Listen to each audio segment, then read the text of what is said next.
오늘은 요 두 가지 정도만 얻어 가셨으면 합니다. 첫 번째는 최근에 우리가 좀 방산주에 대해서 약간 뭐랄까요?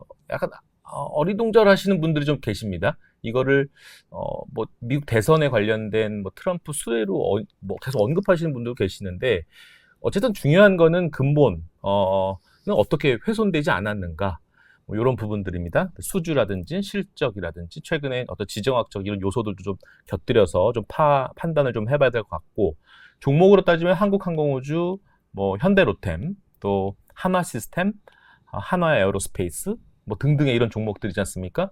어떻게 투자 전략을 삼아야 될지에 대한 부분 첫 번째. 두 번째 얻어 가셔야 할 포인트는 우리가 약간 UAM 또는 AAM 약간 뭐랄까요? 그러니까 재원 씨 이걸 한국말로 해석하면 뭐라고 표현을 해야 될까요? 그냥 영어로 하시는 게 좋습니다.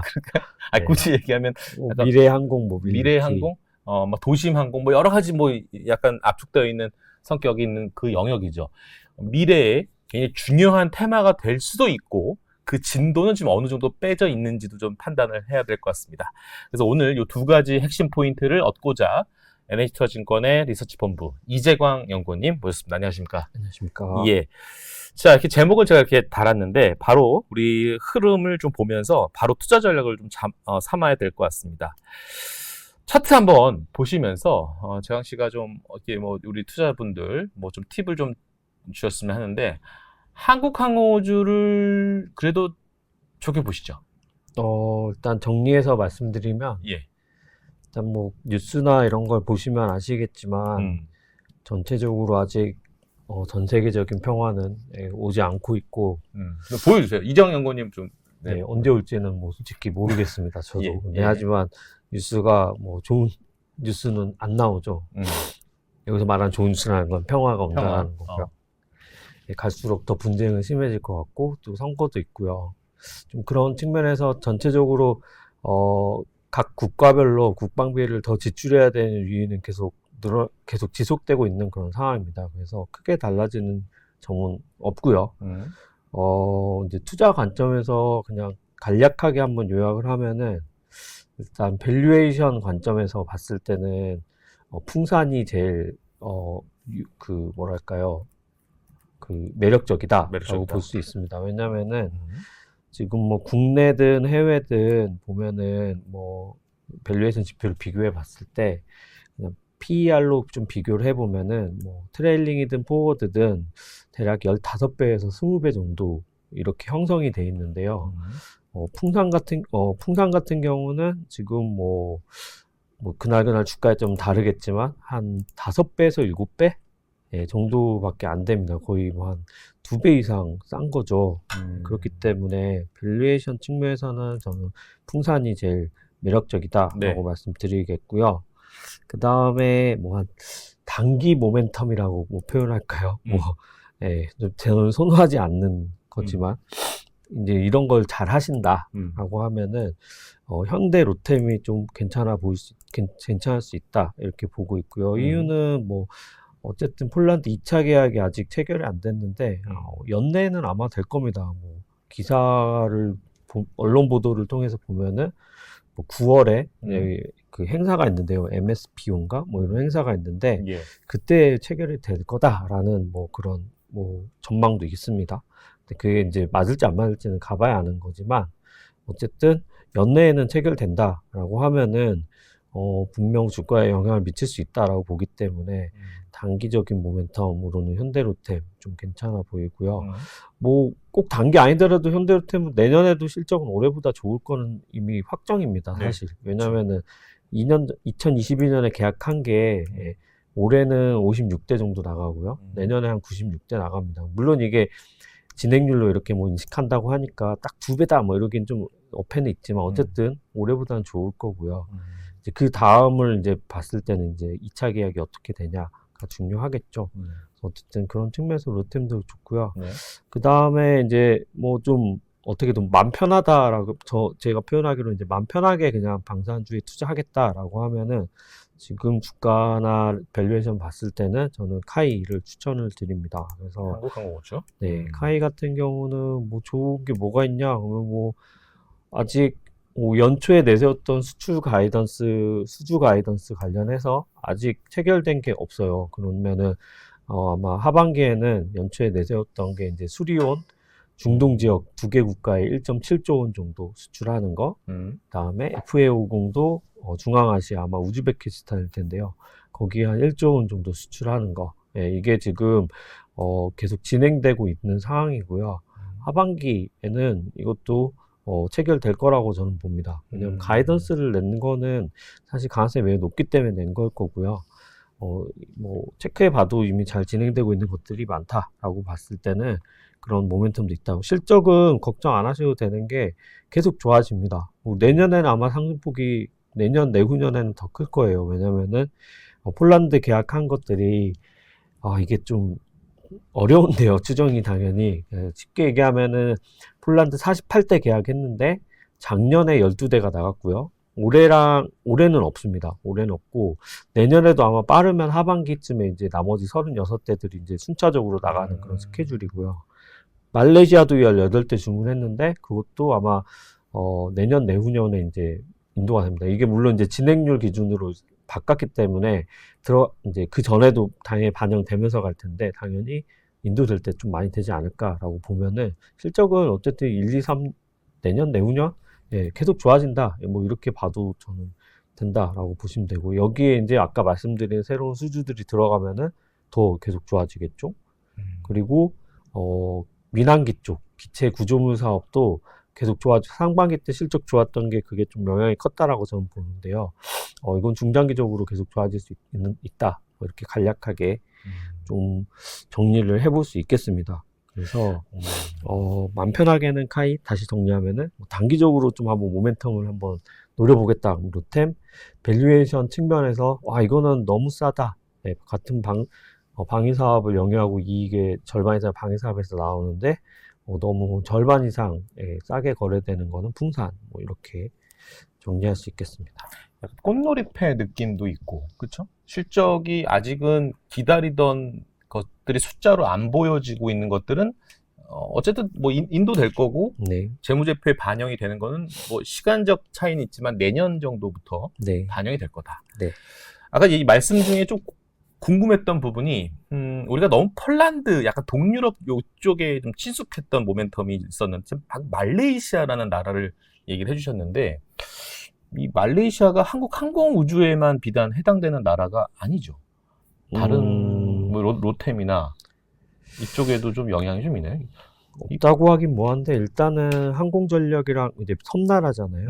항공전력이랑 이제 해상전력 이쪽이 더 중요하기 때문에 일단은 말레이시아가 18대 FA50 주문했는데요. 이거 사실 18대 추가로 더 주문할 거고요. 왜냐하면 기존에 있던 거를 대체하는 거를 감안했을 때 한 40대 정도 있어야 됩니다. 그렇기 때문에 이제 아마 18대 이렇게 나눠서 주문하는 걸로 보이고요. 이유는 예산 문제 때문입니다. 당연히 이제 일단 예산 있는 걸로 한 개 때 만들고 그 다음에 또 해 지나고 하면 예산이 또 생기잖아요. 그걸로 해서 산다라고 해서 이제 그 정도 사고 뭐 좀 앞선 얘기일 수도 있는데 아마 몇 년 안에는 KF21도 일본으로 살 곳이 아마 말레이시아가 될 거라고 저는 보고 있고요. KF21이 이제 처음으로 수출된다라고 하면은 첫 번째 수출 국가로 아마 지금 제일 유력한 게 말레이시아인 것 같습니다. 그래서 그런 것들도 계속 나올 거고요. 시장에서는 그동안의 주도 역할, 뭐 대장 역할을 했던 게 사실은 이 종목이었습니다. 한화 에어로스페이스였는데 이게 사실은 뭐 아시는 분 아시겠지만 거래 정지가 좀 들어가지 않습니까?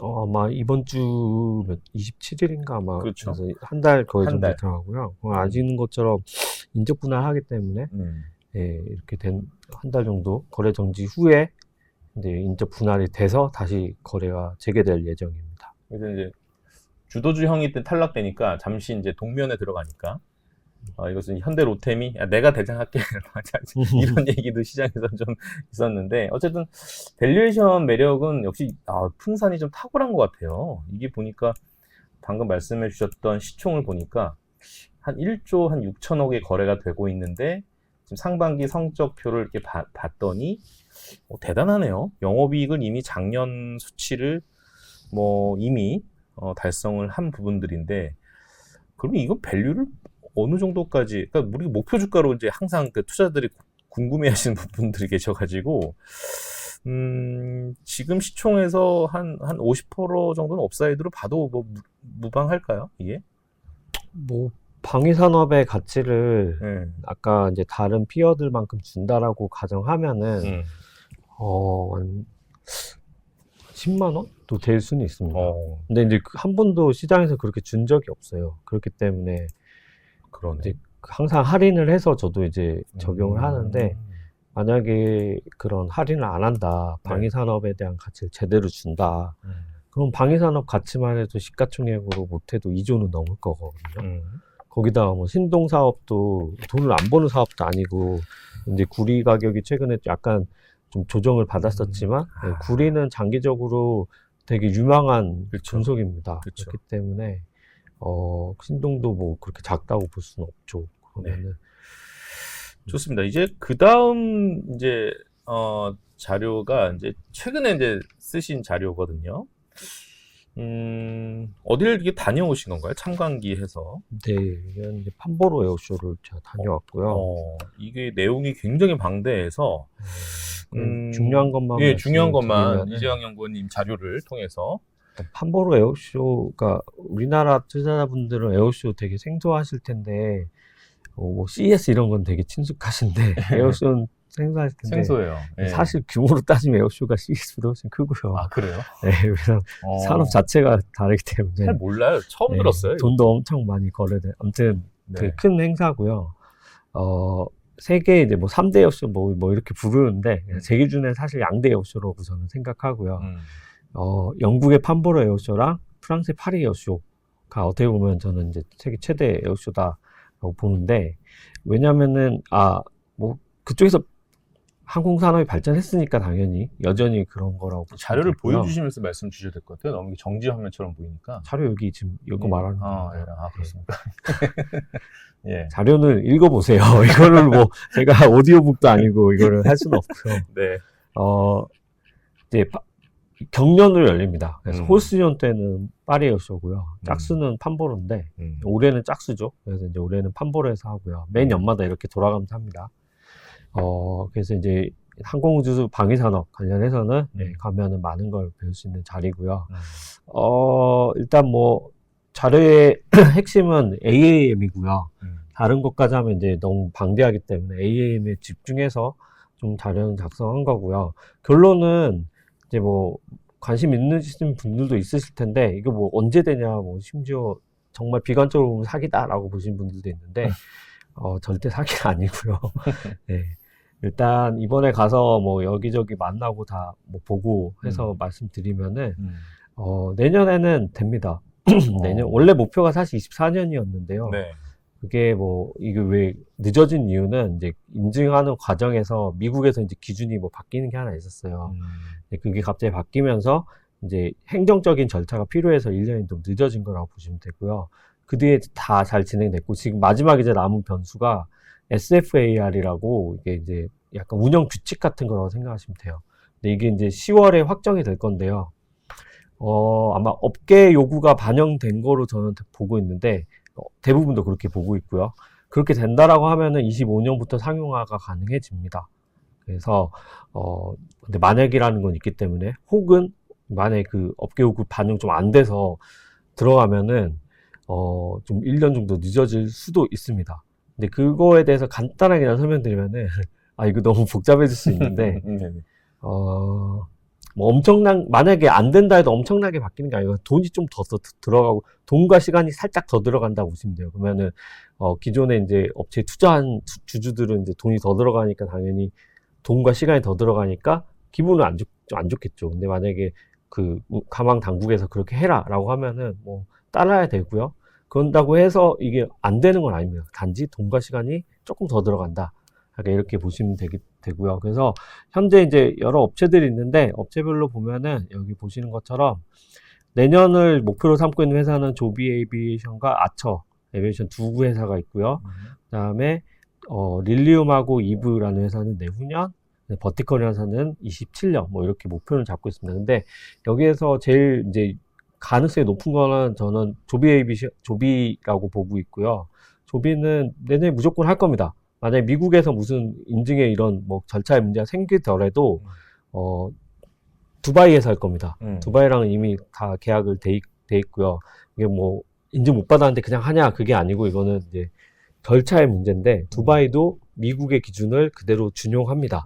대신에 우리는 좀 더 적극적으로 해주겠다. 뭐 이렇게 이해하시면 되고요. 뭐 안전하지 않다가 절대 아닙니다. 그렇게 되고 또 이제 조비는 두바이에는 이제 6년 독점권까지 받은 상태입니다. 조비는 어쨌든 할 거고요. 나머지 업체들도 조비가 앞서서 이렇게 잘 해나가면은 뒤따라서 아마 순차적으로 나올 거다. 뭐 이렇게 보시면 되고요. 그래서 절대 사기도 아니고 매우 가까워지고 있다. 약간 이렇게 보시면 될 것 같습니다. 그래서 그게 일단 중요한 내용이고 우리나라 관련해서는 아마 기사 보신 분도 있을 텐데 저도 예전에 많이 얘기했었고요. 우리나라에 뭐 이런 얘기하면 이제 관련주 막 이렇게 막 물어보시는데 가장 이제 제가 원래부터 말했던 거는 관련주로 하면 전 하나 시스템을 말씀드렸었는데 이게 이제 탈락됐습니다.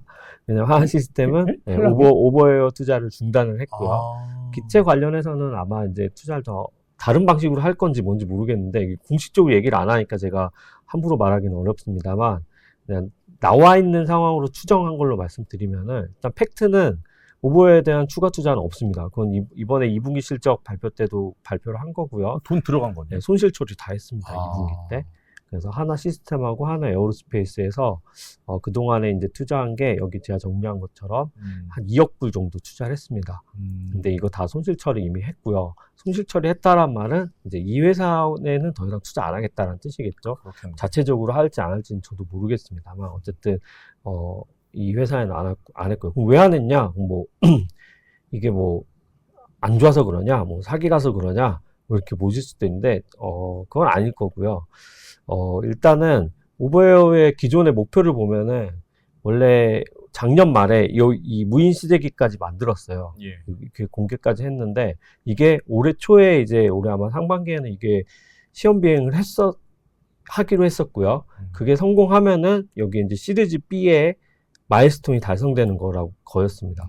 이게 달성되면은 그 다음에 시리즈 C로 넘어가서 한화에서 뿐만 아니라 이제 다른 파트너 껴가지고 이제 추가 조달을 받고 다른 이제 다음 단계 넘어가는 걸로 이렇게 알려져 있었는데 이것만 공개하고 그 뒤로는 뭐 그 시험에 대해서는 공개된 게 없어요. 아마 그 과정 중에 뭔가 문제가 있었을 거라고 저는 보고요. 근데 그게 큰 문제라기보다는 아마 아까 말한 것처럼 이제 항공기를 개발하는 건 당연히 중간에 변수들이 생기면 시간이 더 걸리는 거거든요. 시간이 더 걸린다는 말은 돈이 더 들어간다는 얘기겠죠. 근데 아마 돈은 이미 다 썼을 거예요. 시리즈 B 때 간 거는.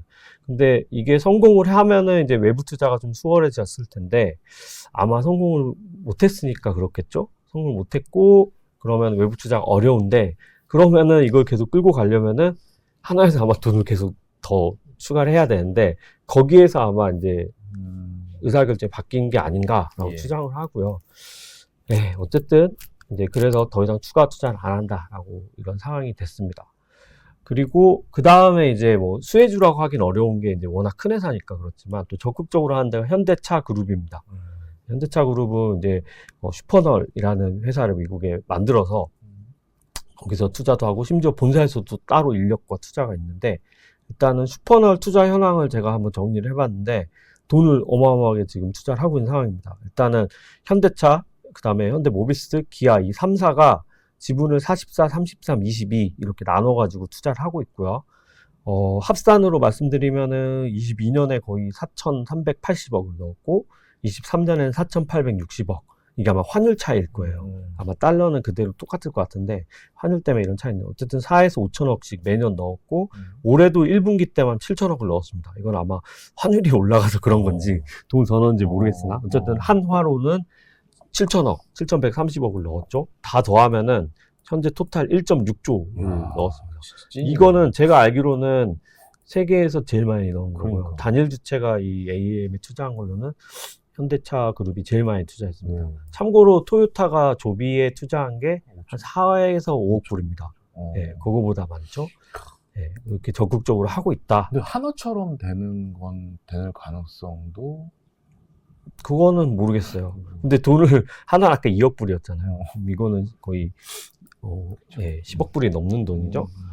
매우 적극적인 걸로 보이고요. 예. 근데 이제 안타깝다기보다는 어쨌든 후발주자이기 때문에 이게 22년부터 된 거잖아요. 개발 속도는 느려요. 그래서 아마 지금 목표로 하는 게 이제 28년 이렇게 얘기하는데 예. 그래도 이제 보수적으로 보면 한 30년 정도로 보는 게 맞지 않을까.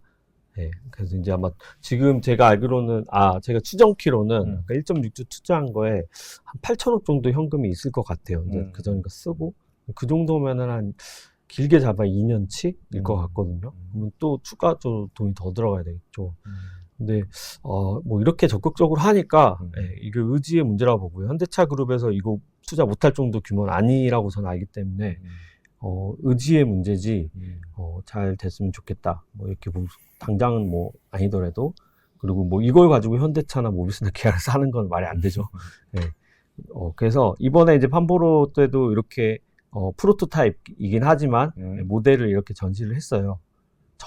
이건 이제 CES 때 처음 한 거고, 이걸 이제 판보라 에어쇼에도 가져왔는데, 네, 이렇게 전시를 했고, 네, 좀 적극적으로 알리고 있다. 이렇게 보시면 될 것 같아요. 자, 도요타가 그렇든, 현대차가 그렇든, 어쨌든 좀 두 기업이 상당 양의 투자를 좀 하고 있는데, 이건 기업의 어떤 주가 어떤 모멘텀을 떠나서, 그냥 아예 그 미래 사회의 어떤 혁신 아니겠습니까? 좀 성공이 잘 돼가지고 우리 인류의 어떤 편리함 이런 것까지 좀 스무스하게 연결됐으면 하는 바람인데. 만약에 투자하신다면은 미국 주식을 조비를 사시면 됩니다. 차트 한번 보여드릴까요? 그리고 차트 조비가 이제 비료 회사 아닙니다. 조비 에이비에이션 미국에 상장돼 있는 회사고요. 차트를 이렇게 길게 한번 보면 길게 보이면 안 되는 게요. 이거는 상장한 지 얼마 안 됐고요. 그동안에는 사실 매출도 이익이 안 나는 회사다 보니까, 예, 사실 우리가 아는 기술적 분석이나 펀더멘탈 분석은 없어요. 예, 그래서 되냐 안 되냐의 문제인 거고요. 이때 에어쇼 했을 때 빵 뜬 건가요? 그런 건 이벤트적인 건데, 이벤트적인 거. 그렇게 큰 의미를 안 두셔도 됩니다. 예. 마지막으로 하나 더 말씀드리면은, 예. 이제 이게 에어쇼긴 한데, 에어쇼니까 국내 업체로는 이제 시스템 하나 에어로스페이스, 한국항공우주 이렇게 참여를 하는데 좀 특이한 걸로 말씀드리면은 세아그룹도 참여를 합니다. 세아그룹은 22년부터 계속 참여를 해오고 있었는데요. 예. 세아그룹에서 이제 세아항공방산소재, 세아창원특수강, CTC 이 세 개 업체가 계속 참여를 하고 있는데 이 회사 세 개 회사는 이제 상장사인 세아베스틀 지주의 100% 자회사입니다. 네, 그래서 이제 왜 그럼 가냐? 당연히 이쪽 사업을 키우려고 이런 데 가겠죠. 가는데 돈 많이 드는데. 네. 예, 가는 이유는 이제 이쪽 신성장으로 항공우주 소재로 가려고 이렇게 가겠죠. 이미 성과도 많이 내고 있고요. 근데 이제 세아그룹은 철강사잖아요. 근데 기존에는 이제 세아그룹에는 세아제강하고 세아베스틀 두 개 나뉘는데 세아베스틀 쪽은 특수강 본강이 이제 주력인 회사였습니다. 지금도 그렇고요. 근데 이게 현대제철이 특수강 본강 시장에 진출하면서 어떻게 보면은 이제 망가졌다기보다는 이제 좀 슬퍼진 거죠. 네. 원래는 두 자릿수의 이익률도 네. 내고 이랬었는데 지금은 두 자릿수 안 나옵니다. 그리고 이제 미래도 이제 좀 그렇게 수출로 이거를 극복해야 되는데 그게 쉽지가 않아요. 이제 그렇기 때문에 이제 좀 그런 상황에서 아마 이제 여러 가지 고민들을 했겠죠. 그래서 이제 그 중에 하나가 이제 항공우주 소재 쪽으로 우리가 좀 성장을 해보자. 특수강 쪽으로. 이렇게 해서 이제 22년부터 이렇게 참여를 했다라고 보시면 되고요. 간단하게 소개드리면은 세아 항공방산 소재는 원래, 알코닉 코리아라 그래서, 아시는 알코아, 알루미늄 회사죠. 알코아의 한국 생산 지부였어요. 근데 알코아가 이제 구조조정을 했었거든요. 회사도 쪼개고 이런 거 하는 와중에 해외를 팔았습니다. 그때 산 게 세아베스틀에서 샀고요. 그래서 이름을 항공방산소재로 바꿨고, 여기에서 하는 건 이제 항공기 동체에 이렇게, 판매되는, 알루미늄 소재들을 이렇게 팝니다. 이런 건데요.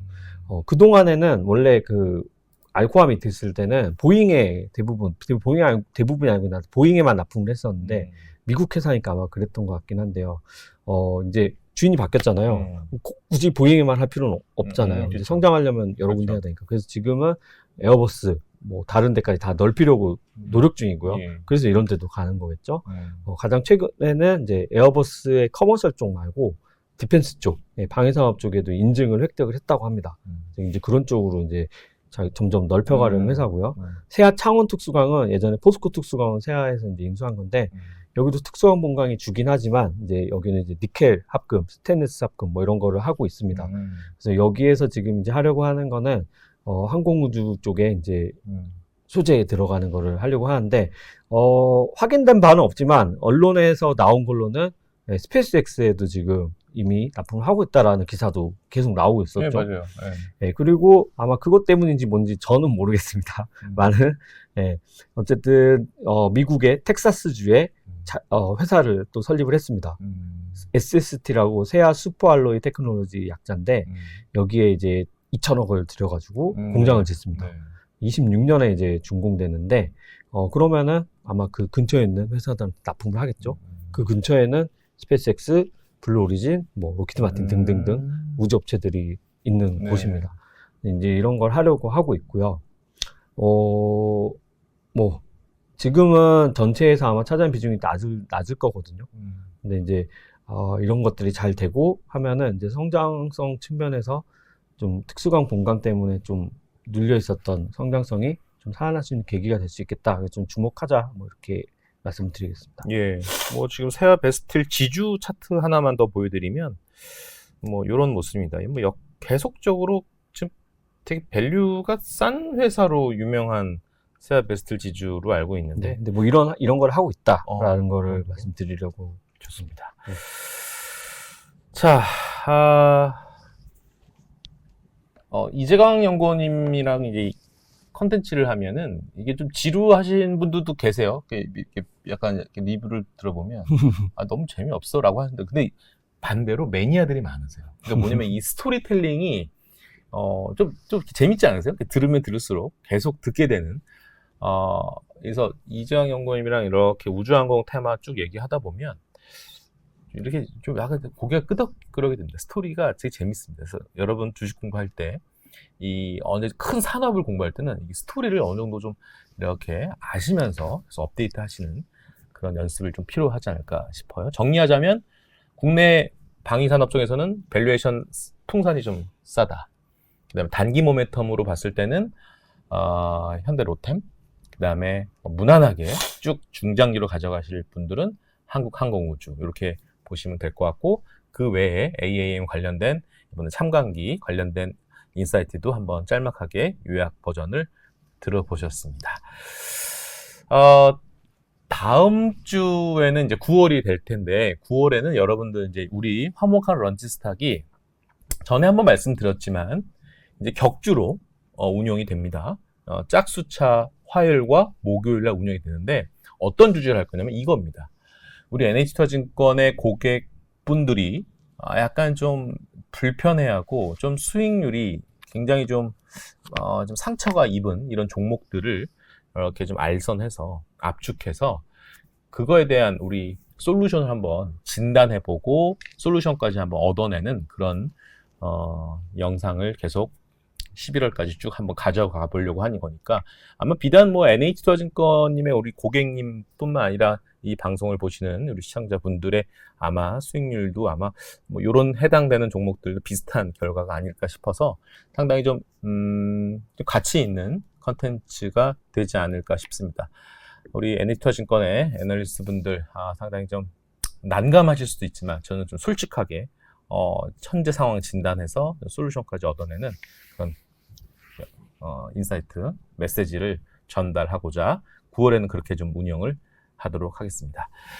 자, 식사 맛있게 하시고 방산주에 대한 생각들 한번 정리해보는 시간 가져봤습니다. 감사합니다. 감사합니다.